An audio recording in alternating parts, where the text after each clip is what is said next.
night. I'm trying to. Is this supposed to be a challenge? It's for the service. For the work of the Lord. Like you did. Yeah.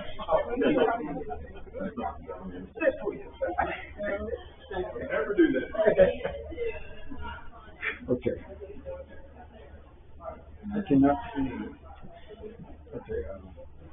Yeah, so. And I mean, this is like I said, I'm in the middle school this year. I mean, it's a good school overall. I've been impressed with the administrators, the teachers. So your job is to get them back on the right track. Trying to take the best of them. What is great? Well, at the beginning, because we didn't even have the computer set up, I was just getting back. This school has gone 2 years without a library. So I was trying to just do some basic library and some lessons, which they fixed it up. It's pretty well, so I can see this as the intelligence. We should have check it. We had some time like a behavior specialist this year. And I've had conversations with her about her office is actually inside the library. Yesterday, she saw and said everything.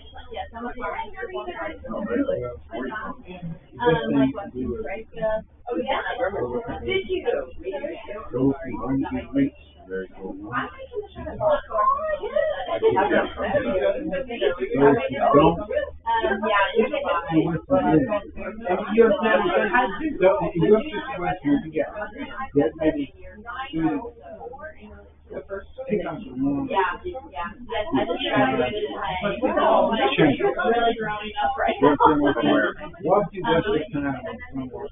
Who have no intention, who you can be spending that time with that person who's willing. That's what I'm saying. Identify.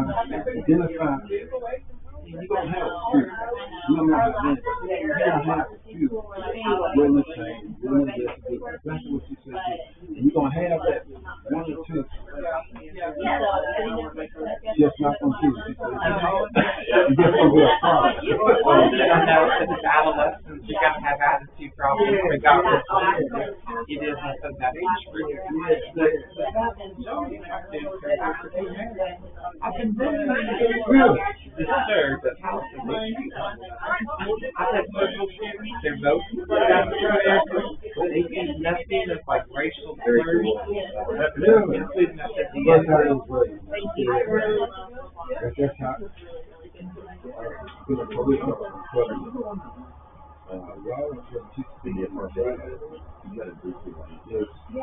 We literally live on this. So what's going on there? What's your number? We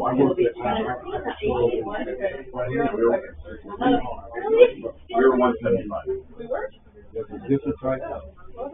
Behavior. The apartment was 201, but the building was 175. So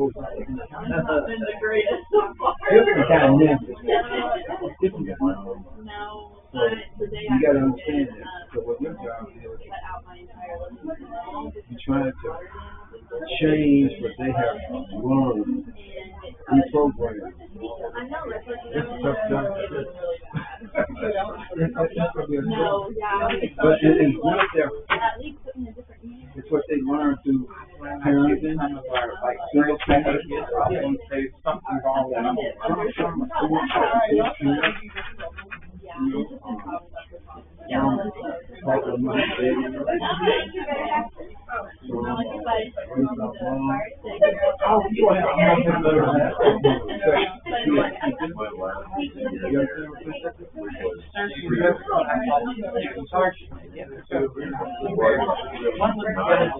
You're not black enough to understand.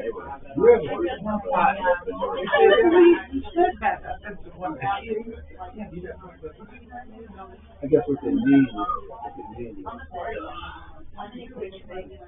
for you were,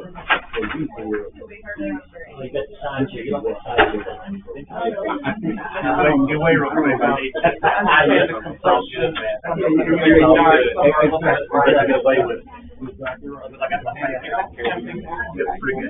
It's not bad. need it right away. And I'm like, I'll go in.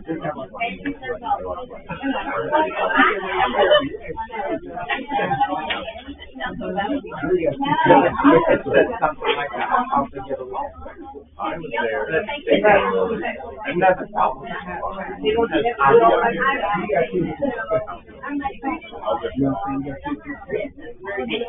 might have to have a class on ethics.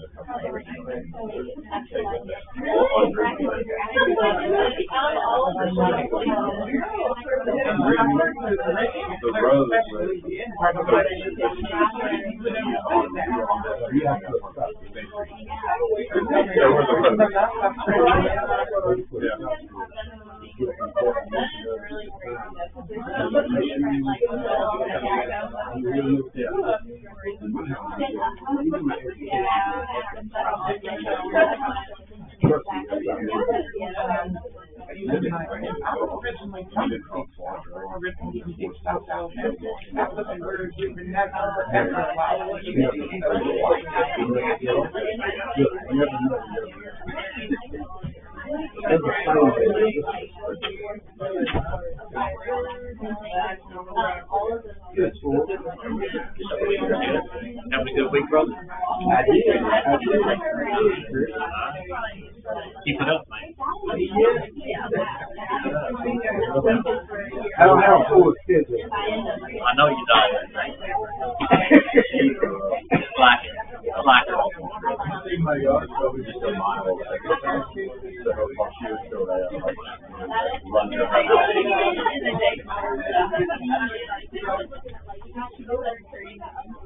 I think we're about ready.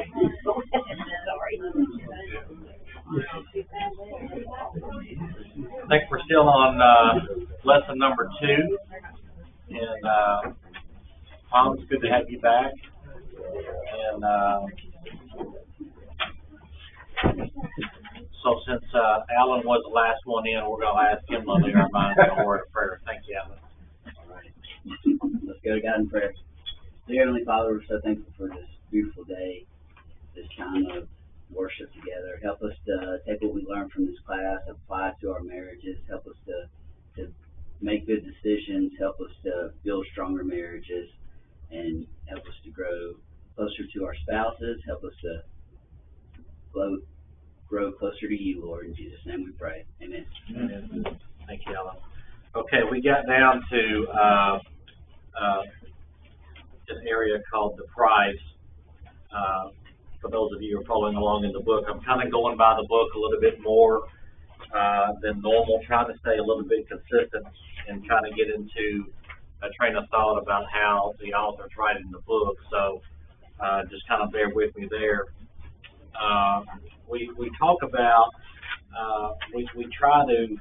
I don't think it's good to try to sugarcoat or try to lighten what the actual sin is. We use words like infidelity and try not to call it out like it is, like we're going to pacify that behavior. But it gets into a situation where it talks about a young married woman in the church that had been the center of rumors, and had someone seen them in an embrace. And not to dwell on this, but when I first started my career in claims, I had this exact scenario in Northwest Arkansas where a state senator who was actually a deacon in one of the big Baptist churches had made an accusation that they saw a church secretary embracing someone who was over the flowers and all the beautification, the horticulturist, whatever you call them. And so he was making assumptions that they were having an affair. Not only did it become a problem, one of our agents that I was handling it for had the church building insured, so that's where I came into play. The problem was one of the ministers made the announcement in the pulpit that this was what was seen, and they put it in the church bulletin that this was potentially going on, and everybody was denying it. So it became libel and a slander situation. Turned out to not be true, so on and so forth. So it was just one of those things where I learned a lot in that process, more than I ever wanted to. But when he brought this up, you talk about the appearance of things and putting yourself in situations where people get the wrong ideas, not handling it properly, and we find ourselves in setting up a barrier. Could have been an innocent situation, and I never did know the final outcome because it went to the court system and it got out of my hands pretty quick. But you talk about the root of where it is, and putting ourselves in those kind of situations. We can't be naive enough to think that somebody could always be watching our movements and what we're doing, and it may be innocent, but to clarify, like Dennis said, he was having lunch is innocent enough. People get the wrong ideas, and so as much as we don't think we have to, it is important to clarify and let our spouses know, hey, I'm having lunch with this person today, so if you hear something, this is what's happening. So shouldn't really have to do that, but I do think it's something to communicate with your partner when you know you're going to be in that situation, or be the first to tell them that if you're in a situation that day that somebody could misconstrue our intentions. Say, hey, I had lunch or I had coffee with this person and this is why. Leave that communication open. Don't hide that fact and think that nobody's looking or nobody's going to think anything about that. It's always good to be forthright on that. It does get into the question. I wasn't aware growing up, and maybe I was protected in a small town. I thought growing up in the church, we were pretty immune to all this bad stuff in the world. I didn't really hear people getting divorced. And if they were, it sure wasn't shown with me or shared with me. I didn't really know too many people. Did anybody else have a different experience growing up in the church? Did y'all know of any family members or church members really getting divorced that you can remember? Yeah, not me. Yeah. Do you hear it today? More. Yeah. I mean, it's kind of shocking if you think about it. And so you think about how prevalent that is. And he gets into the idea of, a lot of men, we still want to show that we still got it, right? Like we can still attract the older we get, like I can still do things that I did when I was younger. And I guess to a lot of men that are unhappy in their marriages, they want to show that I can still attract the opposite sex if I choose to, right? And so you think about lust and the pride of life. Turn to 1 John 2, made me think of going there. And the first one to get there, if you'll read 1 John chapter 2, 15 through 17. Talk about loving the world.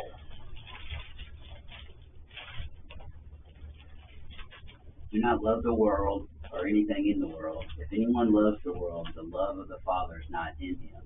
For everything in the world, the cravings of sinful man, the lust of his eyes, and the boasting of what he has and does, comes not from the Father, but from the world.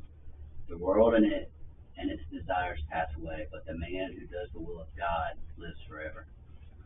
So I know a lot of men that we take a lot of pride in what we do and who we are. And if you throw some unhappiness in there for whatever weak reasoning that is, they still want to prove to themselves or to the people that are out there that they can this macho bravado kind of thing. And you men know what I mean. The women, for whatever reason, the author seems to think it's more lust than anything, but and maybe that's true. Maybe they're not getting the attention at home. He goes into some of these weak excuses, which we're not going to get into. Let's turn a page on that. We talk about it can never happen to me. we've talked about this before. Me and Amy have talked about this before because she's got a coworker that did this exact same thing. Her now husband, he cheated on his first wife, and now they have met. Now he's met this girl, and they are so happy. God must be behind it, right? That's the mentality, right? So that's a direct contradiction to Matthew 19, right? About the sexual immorality. He has no right to her, right? So who's really behind this? Well, God wants me to be happy. No, I want you to be right. That's what he wants, right? Let's not kid ourselves. So we know in Mark 10:9, let not man separate. So I think we have to be honest, and we have to have our circle of people to say, no, you don't have a right to, I know you may be happy, but no, you don't have the right to that person. You don't.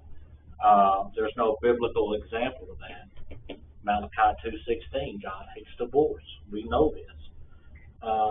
It's interesting, though, that, and some of you may have had this experience of divorced couples. I had a friend whose parents got divorced, and I spoke with her. We were still in college, and she says, well, I guess divorce is a potential for me too now, since my parents are divorced. I said, why is that?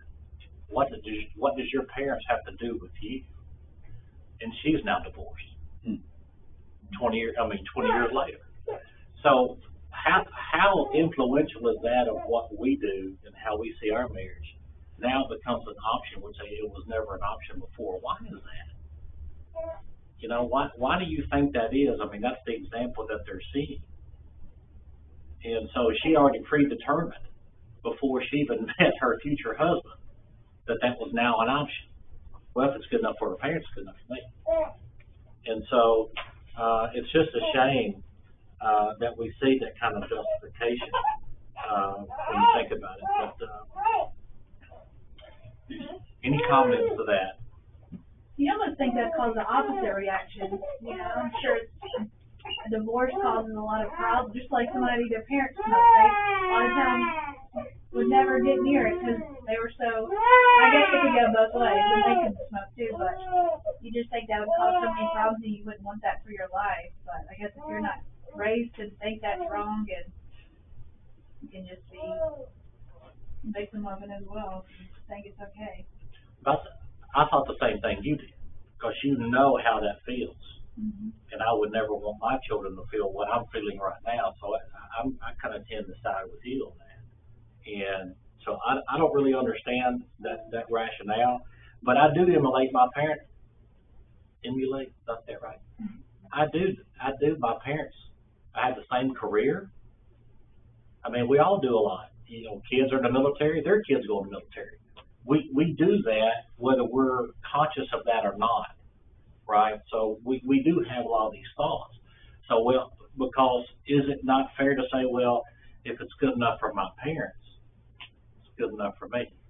If my parents do it, that gives me the permission to do the same thing, good or bad. And that seems to be, that's how influential we can be with each other, and our kids will be watching, and other kids, everybody's watching, right?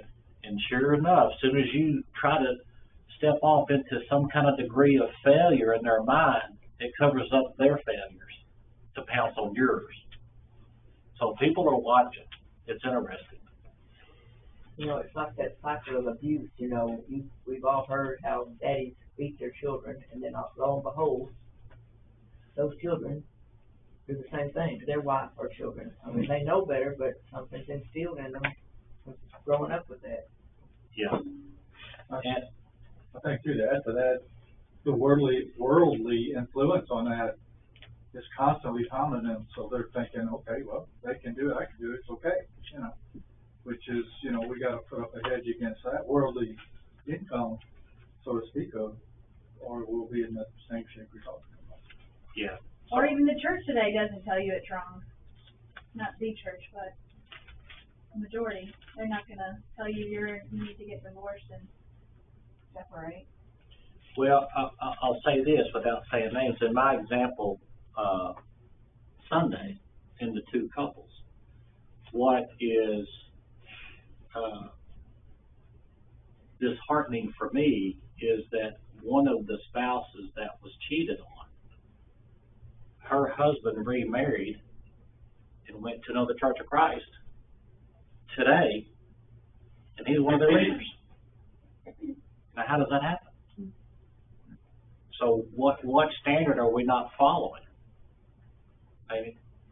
The example that you gave of my coworker, the male who had an affair, he was, actually a minister at their church and had an affair with a young girl because he was a youth minister, ruined his marriage, did ask for forgiveness and has been forgiven of that, but he now in marrying my coworker, they teach a marriage class at their church. And they say that, his is a story of redemption. They have a love story of redemption, and that God brought him through that and forgave him for that so they could have their love story now, And so it's really hard, to address that, and it is hard, that we can rationalize and, and be forgiven, but we can't stress enough that, there's a biblical pattern of when we can remarry and when we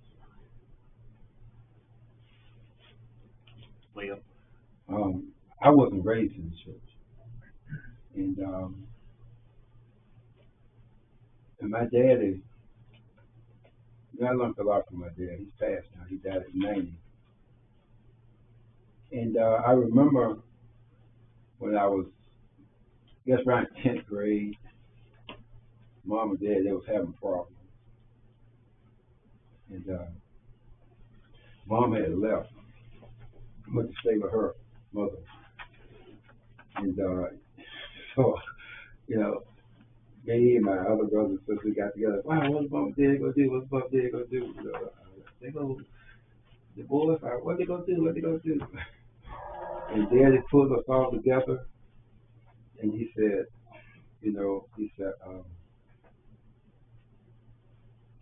son, don't ever. He said, if you ever get married, don't ever leave your house. He said, if things don't work out, you get angry at one another, he said, just go to another room. He said, don't ever leave your house. And he said, I'm going to forgive your mother, and I'm going to keep this marriage together. I'm not going to divorce your mother. I said, wow. How about, 10th grade, I was really young. But when I got married, I never forgot that. Dad said, don't you ever leave your house. And I wasn't a Christian. Dad wasn't a Christian. But Dad said, I remember, son, don't you ever leave your house. Don't ever leave your marriage. You forgive your wife and you work it out. He said, that's what I'm going to do with Mom. As a matter of fact, he drove down to where she was and picked up and brought her back home. Yeah. And everything worked out. So no, I didn't know anything about divorce. Mom and Dad, they died married. Yeah, that's good. Because I just looked up the statistics of children of divorced parents. Mm-hmm. It's up to 60% higher likelihood that they will divorce when they get married, because they lived in a household. They saw it, every day. So there's almost up to 60%. It's hard. It's said that it's hard to put statistics on it, but that's the best thing they could come up with at this point in time. Yeah, that's interesting. I mean, because it shows you the power of parents on our kids who are watching us. They're watching. I'm pretty sure that my kids watch how I treated Amy and vice versa. And I think me and Amy, we joke, we laugh about it actually, because we have fought once, potentially in public, in 31 years. in front of the ice cream parlor in Destin, Florida, because we were mixed up on my directions on where we were going to meet. It was your fault, I'm sure. I'm sure it was. I'm sure it was. That's what Andy said. Yeah. Yeah, we can't count how many times we fought in private. Don't make it seem like, you know, we can't be a Wayne and Lida Long. They have never. No, we're not Wayne and Lida for sure. But yeah, I mean, it's turning to the back and to the study guide of chapter 2. I'm kind of curious what y'all will say to this in the talk it out feature. And it talks of, and I like the talk it out pieces because it does come back to communication. In question number 4 at the bottom of that test, I said, how would you define you and your spouse's traditional roles? And then it goes into question 5, 6, 7, 8, 9, and think about. I can tell you, who of us in here, when I ask you who prepares most of the meals, men or women, in your household? It's a slam dunk Yeah. for me. Who cleans the house most often? Another slam dunk. Who fixes the car and mows the lawn? Slam dunk.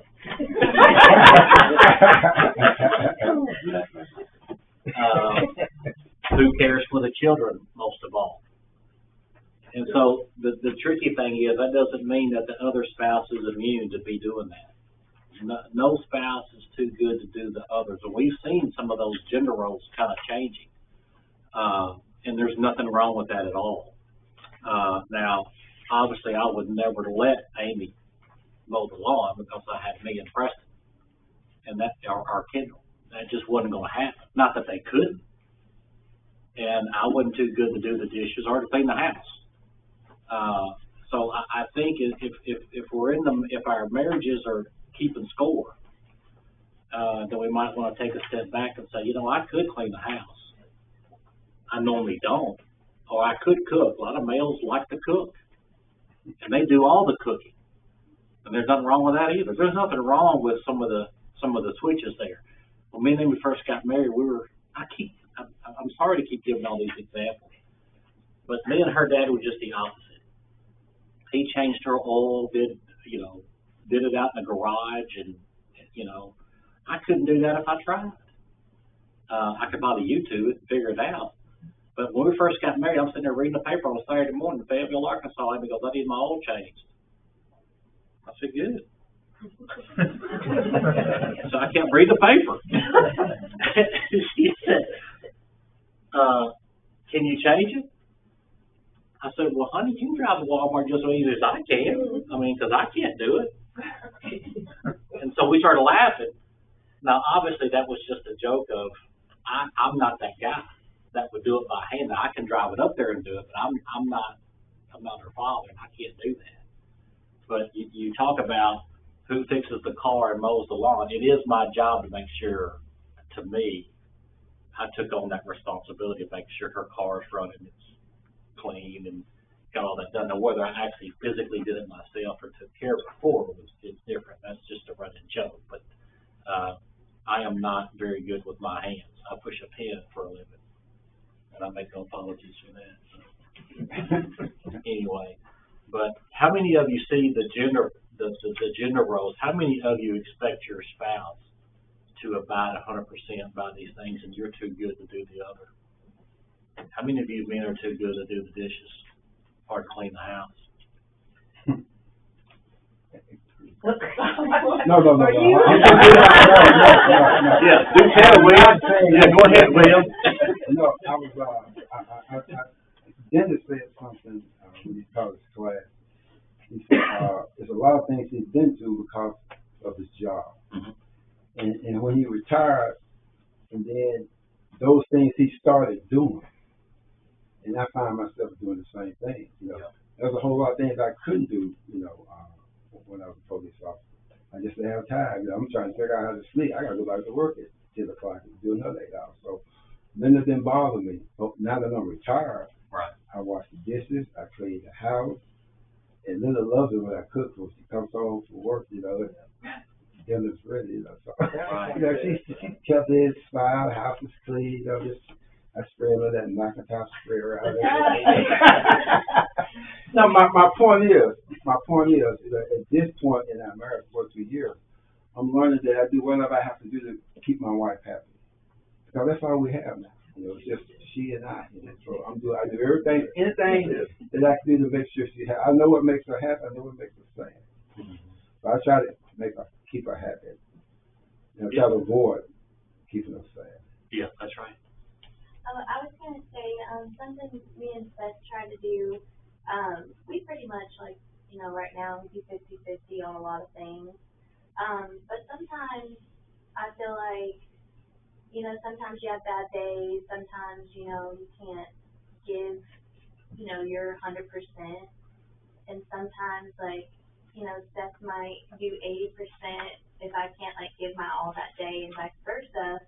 And so we just try to, you know, be a good team together. And if, you know, somebody's having an off day, it's, you know, one's taking up the slack of, like, helping, like, your partner out.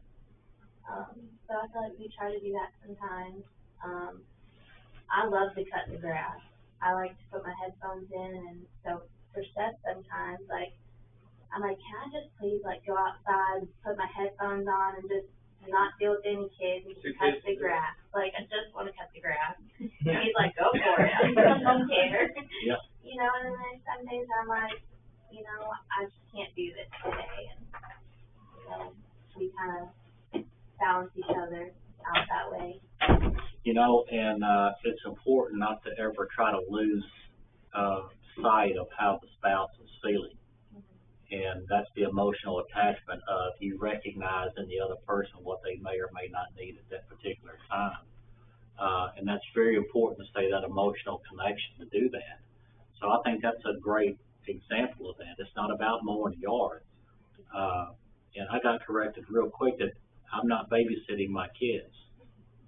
They're your kids, right? I mean, you don't get, I mean, they're your kids. So, how often would it be, like in that particular situation, where Seth comes home, sees you're having a busy day, hey, why don't you go take a bath or go do something, I'll watch the kids for an hour. Mm.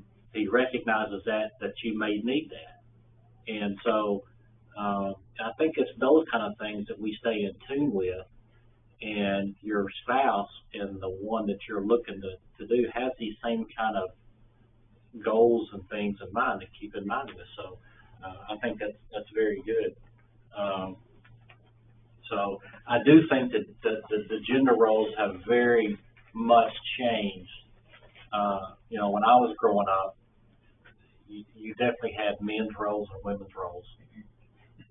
That's a manly thing to do. And we still kind of joke about that today. I'm taking your man card for some of that. You're going to watch a girly movie with your wife and taking some of your man card on that. We joke about it. But to a guy, they still have a little pride there. They still have a little, you know, puffy chest, you know. So I don't think when it comes to our spouses that anything ought to be too embarrassing to admit. There was a question here that I went and answered. I kind of want to get y'all's opinion. Under the take action section, it says work with your spouse to come up with a list of 10 ways society and morals have changed over the past 2 decades. So I answered it for you. And I want to see what y'all think about these answers and see if you agree with what it's saying.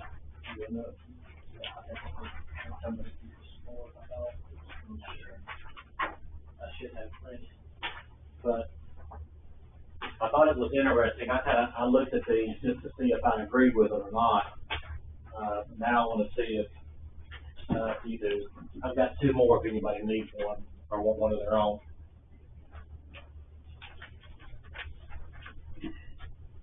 And I specifically asked it for the last 2 decades. And think about some of the ways we are accepting of each other, not accepting of each other? And does any one of these stick out to you more than the other? Or do you want to add one or disagree with one? I can give you a minute. Well, let me say this about number one. Okay. Increased awareness of diversity. Working in the school system, I hear about diversity, I said all the time. Some of it I agree with, some of it I cannot. For instance, I have a learning disability. I was considered a special education student for most of my life. And being able to, feel more included, have teachers that are more willing to work with you because they have to, I could see value in that. But I feel like our society has just gone too far with it. When we're bringing in the gays, the lesbians, the transgenders, but all that, it's just gotten us too far. And so I said committed where you have to accept everyone. I feel like as a nation, we're losing us at our unity. If there's not something that's tying us at everyone together, something we can all agree on. And that's why I said no one can get along with each other. We talked about that as one of my biggest detriments on the lack of unity is because of number two. And what we talked about Sunday when you talk about AI-generated apps and things that you're only eating what you're being fed every day. And so if we're watching different news cycles and interest in different things, we're not getting the same information, and it's causing a much greater divide. So you take that with me and Amy. If we're not on the same page, and if I'm looking at things that aren't good for me and she's looking at wholesome things, we're not connected. We're not doing the same things. So the rise in technology, which limits social interactions, we don't even know how to talk to each other anymore. And our communication skills as husband and wife, do y'all come home and once you put the kids to bed or whatever you're doing, are we just scrolling our phones? Are we watching movies together? Or are we talking with each other? Is it taking the place of who we are? Or are we losing that communication piece and those kind of things? So you look at how many of you get on a elevator and the first thing someone does is get on their phone so they don't have to talk to you or look at you. I mean, and how often does that happen? If anybody feels uncomfortable anywhere, the first thing they'll do is pull up their phone so they don't have to look at you, they don't have to talk to you, and there's no expectation that you're going to have to interrupt them from their phone. And so when I call people on the phone, they have a hard time carrying on a conversation with me. And we're losing the personal relationship because we're allowing email. Well, just send me a text or just send me an email. And we can't do that with our spouse. We have to connect deeper and better there. I think all 10 of these somewhat speak for themselves. Is there any one of these that gets your attention more than any others? Or does anybody want to add anything to it or comment on one of them? One way I see morality changing, and this is happening around the world, but just in Western culture, we're starting to lose respect for the fact that the history of morality in Western culture is based on Christianity. And we're starting to look for replacements for that. And there's certain cities that are going to be getting overrun with people who do not have that same respect for Judeo-Christian values, and it's ruining certain areas of the world. Yeah, it's very it's more than I've ever seen it. Christians are being called names when you take a stand for biblical-based principles now than ever, more than ever. And I'm not really sure where that comes from. I still think that comes back from the idea of love and acceptance, and Christians are being forced into accepting all of these social issues.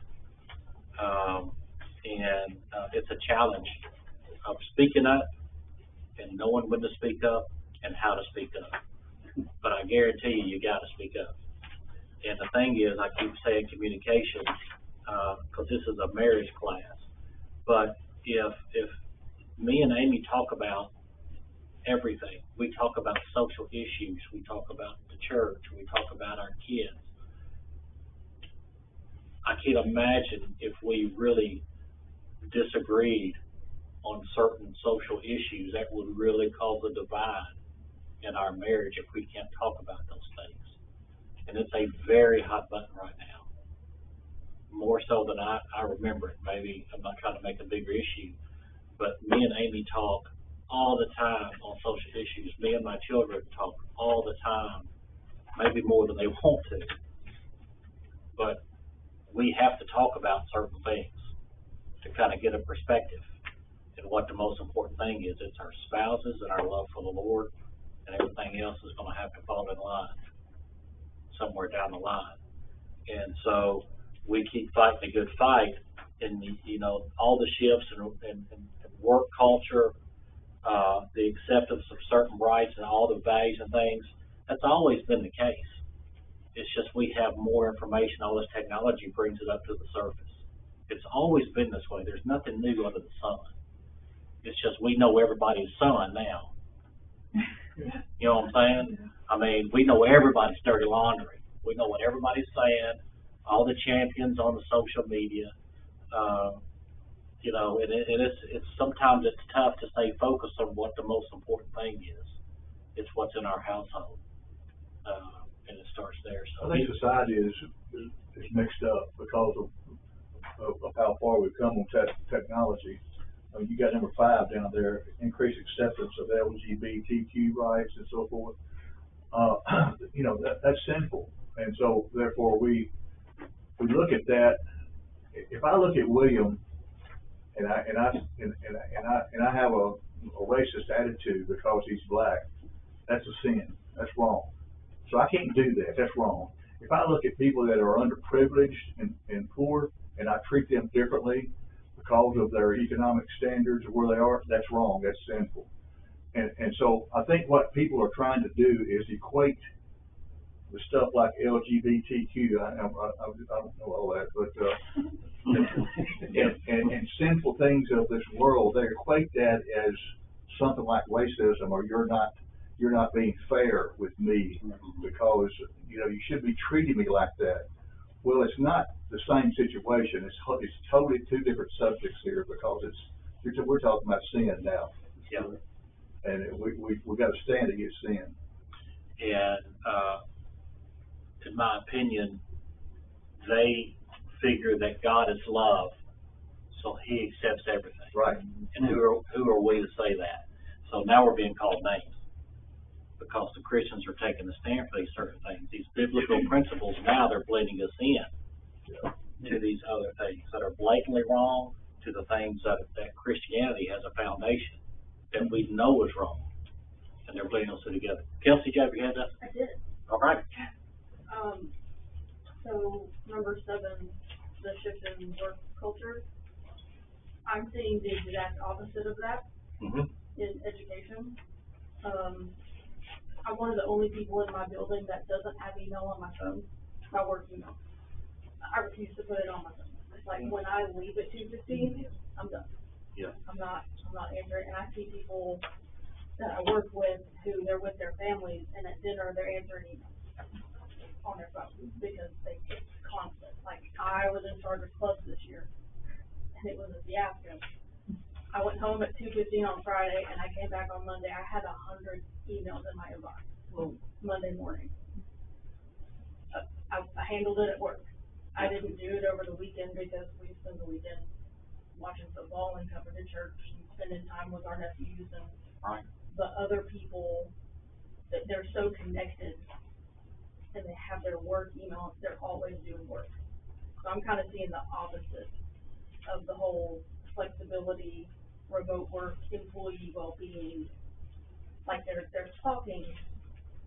The talking heads are saying we need to focus on this, but the day-to-day, that's not happening. Yeah. Good point. let's say, number 9, changing family structures. When I was growing up, there were no such thing as cell phones. And when we communicated, we all communicated and sat at the dinner table and ate as a family. And I think now, I mean, not totally, but I think now with, you know, divorce prominent and we don't spend the time to sit and just talk to your children, especially, you know, because like you said, they're on the phone, they're doing this.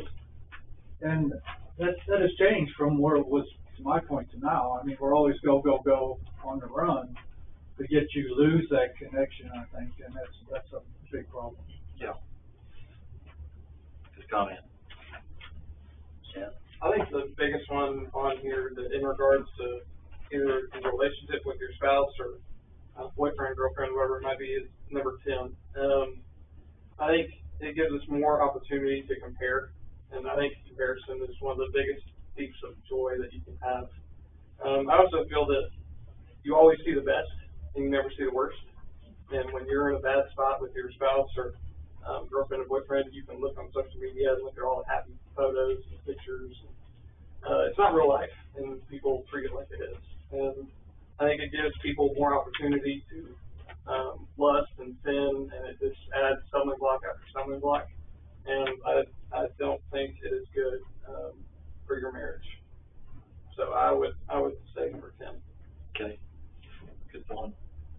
To go off of that, I have a really good friend, you know, they post, you know, on social media and, you know, we don't talk every day like anymore, but I know that person. I know that ain't right. And we all have seen it. And we have to remember that though. One point I do want to change, and it's not a big glowing one, but this is a generational thing in my opinion, is number 4, the changing communication styles. More emphasis now on open dialogue, and traditional it was authority-based communication. I grew up in an authority-based communication household. Mm-hmm. No offense to my mom and dad, it's just, it was more, I'll just say it was more authority-based. How about that? Okay?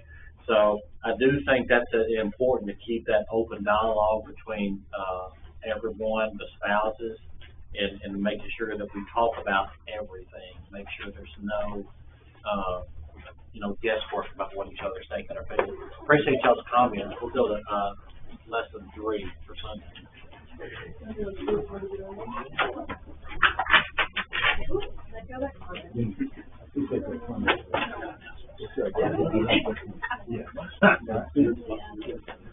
Oh yeah.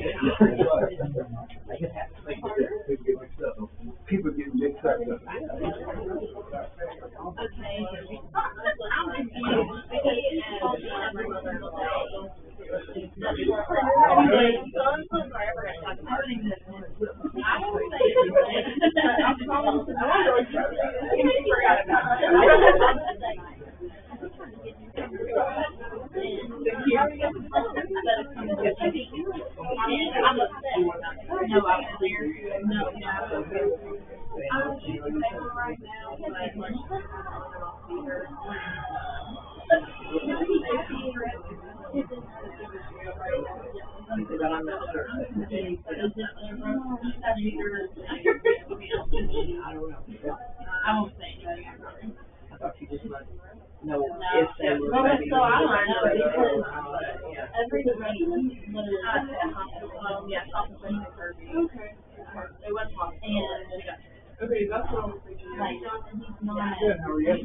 Whoever can be there, can be there. Breaking the cycle. Breaking the cycle.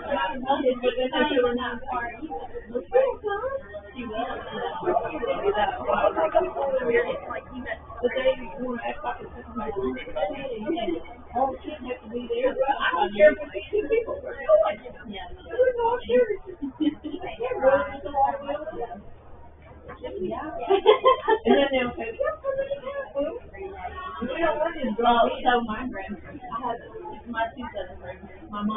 they're very much like you. They'll just show up at our door and be like, we're gonna spend dinner, we're gonna whatever, spend the day with you, we don't care what's going on. They'll just do that, and I love that. But my dad's parents, they're more so the kind that are like, oh, well, we can plan something, well, then it doesn't get planned, or if you do plan something, like, it's never perfect, or like, someone's not there, and yeah, something like that, and then I end up not seeing them. Like, I have not seen them since my graduation, and that was in May, but I see my mom's side all the time.